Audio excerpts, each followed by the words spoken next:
La chaise bleue est une idée originale de GLM Conseils. En partenariat avec KPMG. All right, welcome everyone to the podcast La Chaise Bleue. We're currently live from Montreal, the ADM trade show in our Palais des Congrès. I have the pleasure to have a special invite with me, Sir Leon from the Chamber of Commerce of Canada down in Germany. The other way around. It's the other way around. I'm so sorry about that. Go ahead, Leon. It's a complicated and long name. We're Yeah. the Canadian-German Chamber of Industry and Commerce. Yeah. We are funded by the German government, but we are based in Canada. But based in Canada, Correct, in in fact, Toronto. Yeah. And I had the pleasure to meet with you, Leon, last year at the trade show, the Hannover Messe, Yep. which was my biggest trade show I ever saw in my life. It was an amazing week there. I think that they had around 17 or maybe 20 pavilions of so many booths, so many people down there. It was and pretty much every country around the world was almost represented there. Not everyone, but most of them, I would say. And you're here today at the ADM Montreal to see if there's any company, people that would be interested in. And maybe the first question for you, Leon, before going down to business, I'd like to get a little bit of background about you. Of course. Where are you from, and what leads you to work there at this Chamber of Commerce? Yeah, thanks so much for having me. I'm from Hamburg, Okay. which is the second biggest city in Germany. It often is forgotten about because Berlin takes all the fame in Germany. Sure. But Hamburg is from the north, and in fact, it's very close to Hanover. So it's a very it's basically an adjacent city nearly to Hanover. And I always heard about Hannover Messe before, and now it's very exciting to work for them. My trajectory in my past is a little chaotic from the early 20s onwards. These are the best path, the chaotic one. Yes. I experimented a lot. When I was 21, I moved out of Germany to study abroad. And in Spain, in Barcelona, I lived there for 4 years in total. And also within that 4 years, I had a half-year semester abroad in South Korea. So Okay. I got a lot of international experience. I studied business, so I really was into international environments, connecting global businesses as well. Yep. And then around 2.5 years ago, I decided to move to Canada and also settle here. Because I figured that if I like to live in an international environment, but one that is very welcoming and very open for foreigners as well, then Canada is one of the best places, if not the best place in the world to be. And the Canadian-German Chamber happened to had a job listing about Hannover Messe, and I was like, Hanover? German Chamber So here? close to my hometown. Exactly, so- and I felt like I have to do it. It combined my past experiences, and once again, it's kind of what I want to do: the connecting people, connecting businesses, and very grateful to be part of the project now for a year. Really, really nice. And how long you've been living in Canada now? You're based in Toronto. Yeah, I've been living in Toronto in Canada, therefore, since June 2022, so 2.5 years nearly. 2.5 years, and after these 2.5 year, since you've been, traveling a lot around the world, are we the best country in the world, the most welcoming people around here? Yes, 100%. We are? 100%. Like, I think Europe has also some hubs where it's very international and welcoming. Sure. Barcelona, Berlin, for example, Amsterdam, and other cities. But since there's so much history of immigration in Canada and so many cultures that are long established and Yep. are peacefully living together, it's very welcoming. Since day one, I feel like I'm accepted here, which is a great feeling, honestly. Really, really nice. And I truly think that all of the rich thing we have come from the diversity of different culture just getting mixed together towards and sharing some base value. So I'm glad to hear that. I had no clue, and we had the chance to meet last year. And yes, you're a good connector to make a link between company and so on. And you're kind of a link between Canada and Germany.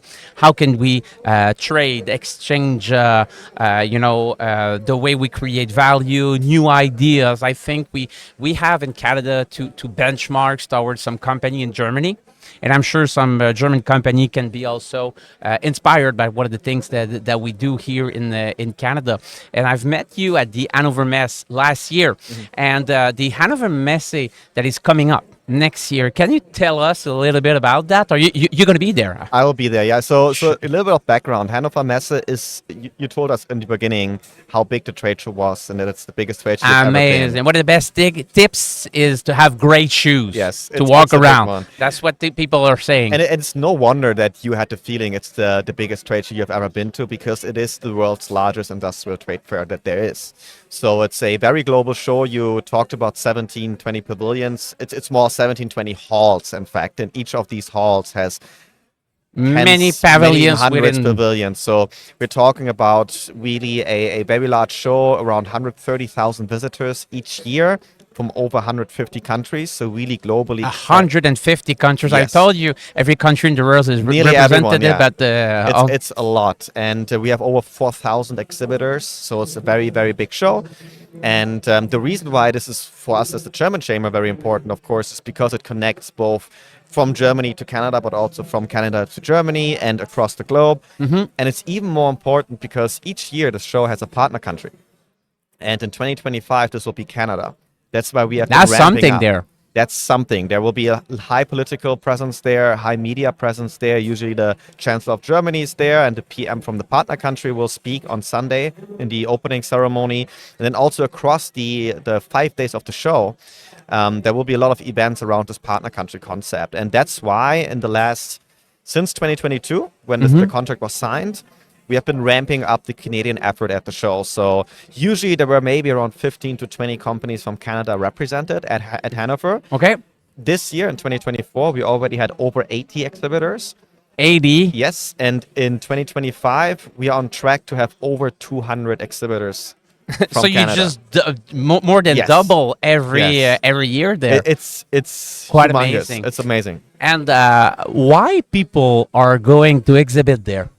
And why the other company that we'll be talking with today should be interested in this event especially? That's a really good question. I mean, traditionally, of course, the main goal to go to trade shows for most companies to do business. Yep. And Hannover Messe is not different to that. I mean, it's a very people are very open, right? And they're across the globe. So I don't know if you, for example, visit a company maybe in Japan or even in Europe or in North America, close to their fairgrounds, I don't think they're that open to share their business plans and trajectories, but they will do so at Hannover Messe. That's one reason, the openness and the global exposure. The second reason is that you have a very horizontal show. So if you're in an industry that collaborates with digital, with manufacturing, with energy industries, or you have customers on those industries, you will all find that at one place. From really the smallest sensor solution to the largest robotic solution, everything is at Hannover. And that's the second reason. And then simply all the other goals that other trade shows might not be able to deliver to you that easily, like media exposure, the opportunity to do speaking engagements, looking for industry partners, looking for investors. All of these goals are what we see from Canadian exhibitors that we talk to, and they also have been achieved in 2024. So just to give you one example, on day one this year, this was in April 2024, one of the Canadian exhibitors got a 5 million investment. That is on something. Day one, on Monday. And Absolutely. On Friday, another exhibitor, just by somebody walking the floor, they made a seeing major their business. technology, seeing their business model, and just felt in love with it, and right away. Exactly. So it's a variety of goals, mostly of course business, but also research partners, finding talents.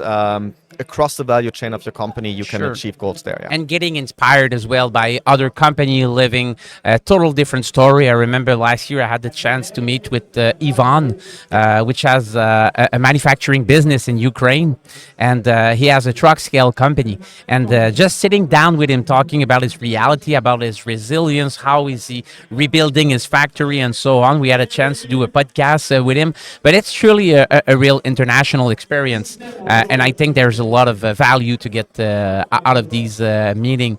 I was there last year with Right. the booth with the podcast. We arrived, everything was set up, everything Perfect. was printed. The chair would, we are well taken care of by the group of Engine. They are doing a fantastic job. You're just well received out there, Right. and we have the dinner from the delegation. Everybody gets together, and one of the value I found last year was, from time to time, you need to get out of Canada with other Canadians to get to know them. Right. Here we got all have our busy life. We, it's like you go to work, you go to the metro, then you go to sleep, and then blah blah blah.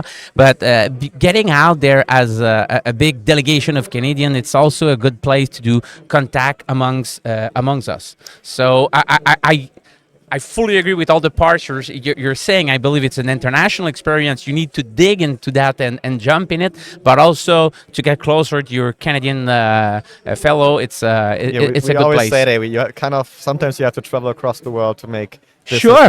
with your neighbors. I fully agree, and all of these networking events, they're also happening. So the show usually opens at 8 o'clock and then closes at 6 p.m. But don't expect to be at home before midnight, because there's always either a company having a big reception, Becker, for Sure. example, or Siemens. But then, of course, also we as Canadians will plan a very big reception, especially in 2025 on Wednesday evening. I guess so, eh? A big Canadian artist will be there. I cannot say who, but be ready for a spectacular event on Wednesday evening. during the Is it a show. man or a woman?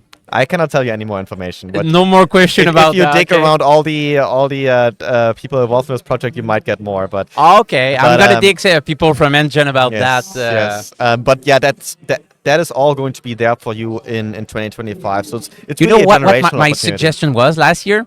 Getting out of the show was speaking with people from Engine, and I was telling them, I remember last April, you should invite Talk, Right. which is a singer from Ontario. I don't remember his name, but he speaks, he sings in English, he sings in French as well. He's from the new generation, blah, blah, blah. So we'll see how it will end up, but I'm going to be there just to enjoy. And yes, I agree, don't expect to be there at 6 p.m. in your hotel room. You're going to have a blast with the people there, and we will have fun. We're going to be there as well with the podcast for the whole week, and our mission will be to create some content to put our Canadian company in front and giving them exposure about what we are the best at what we're doing and could be the best in the world. So we're gonna be there just to make sure all the company are have a good spotlight on them, and we'll put all the things. Leon, speaking with you, I have a blast speaking with you. I know you need to go Yeah, hello in a bit, shortly. yeah. I asked you 15 minutes. I'm about my 15. I'm a man of my word. I got two more questions, okay? You're a guy full of energy. We're currently sitting. The people don't see it on the camera, but there's a fireplace actually right over there. Oh yeah. And I like to ask the question because you're a passionate individual. You can see that in your eyes when you're talking. You're smiling, and I like to ask the people to get to know the person a little bit more. What are the logs you put in your internal fire to maintain this passion, this energy, to go in trade shows, speak with new people? What in your personal life do you like to do to feed your internal logs? Wow, I love the metaphor, by the way. That's a really, really good question. I think I try to be very purpose-driven. So what I mean with that is I try to not focus too much on what I personally need right now, but rather what the world needs or the people around me need or what the industries need I'm working for. So I always try to connect, hey, look, why am I connecting Canadian German businesses? Yep. Right? There's, of course, you help people finding jobs, you grow the industries, you help people with new technologies, and you help across the countries. That is one big reason. You can help environmental matters as well between Exactly. countries and so So on. I try to remind myself often when when you're like lost in the moment during the day or something stressful happens, you forget why you do what you do. And I think that's a very important driver. How for do me. you remind that to yourself? You go jogging, you go do some sports, you do some meditation, because you need to have the vigilance to remind yourself about this bigger purpose. I think it's things like what we do right now. It's conversation for me, in fact. Okay. I think about myself, but I don't have like a a routine. I don't have a or- routine where on maybe I should, but I don't have a routine where on like every evening I write down in a journal. I know some people do that and it can be very helpful. Sure. But for me, it's conversations with people. I'm really interested in getting to know what their drivers are, and this reminds me what my drivers are. Talking with other people at the chamber. Hey, why you do what you do, and what is the impact of that? I think that's a very important thing. And then there's certain natural factors. I love humans. It's just how it is. As you can see, if I spent a whole day at home just writing emails, I can do that. But I would prefer But not for too long. yeah, I'm like much more talking to people on a phone call or interacting, going to shows and events, which is great to be part of my job. So I think this connection you feel brings you really into the moment. Right. Sure. And then there's no reason not to be passionate. The moment is amazing, right? That's it. So that's how I feel. Meet new people and open your mind and be there with them. Last question for you. Let's say we have a lot of fun and maybe tonight we're going to go for a German beer. And walking down the street downtown Montreal, I found out and I just bumped on something and I'm like, what is this? So it's a magic stick. And since I'm a generous person, I give it to you, Leon. And now you have one wish. What would be your one thing you'd like to remove, change, add, or whatever that you would do in your job to create a better value for the people you're helping in what you're doing for a living? What would be the one thing you'd like to do with your wish? Would that be only related to my profession or in general about the people around me in society? What do you refer to? I'm going to be a bad guy. It's going to be targeted to your profession. Okay. In your working life, you're helping people to connect with each other and so on. What would you change or add, or what would you do for that wish so the purpose you're doing in your working life is getting more impact, I would say? Yeah. I think what I would like to change is to have people being more honest and open about what they do and how they orientate themselves. What I mean with that is we live in a world and also in an industry. I mean, my company, for example, is focused on the industry, but of course we're also here and there involved with politics, where really often there's really good intentions behind what people do and there's a lot you can achieve, but often you also quote unquote have to play a role. You have to fit in. You have to say the things that are expected of you. And sometimes that's just how life is. But I feel if we have more honesty, if we have conversations where and platforms and a mindset where we don't judge each other, where we can simply speak out of our minds, even if we say something wrong, even if we say something that might be harmful, at least we speak it out and then we can change our own perspective after that, to this openness, this openness for different opinions, this openness to criticize as well without feeling offended and or without feeling stressed out. That is something that I sometimes miss in this industry, but also across the world, and I would like this to be changed because otherwise we are not progressing. Sorry. I truly love your answer because it's truly deep and it gets back to humanity itself and to the human relation and the transparency and being honest and open-minded. So I'm gonna work on that mission with you. We all have to. We all have it's an to. internal challenge ourselves. Yeah. Yeah, I love it. I love your culture, the way you think. So, Leon, I wish you're gonna have a very nice trade show. Thanks a lot for sitting down with us. It took 17 minutes instead of 15, so I'm not German much of a bad guy. Very good. Very good. Thanks so much for having me. Yeah. Have a good one, sir. I see you soon. Bye bye. Cet épisode de La Chaise Bleue vous a été présenté par GLM Conseils. Acolyte de la transformation dans votre entreprise à l'ère du numérique.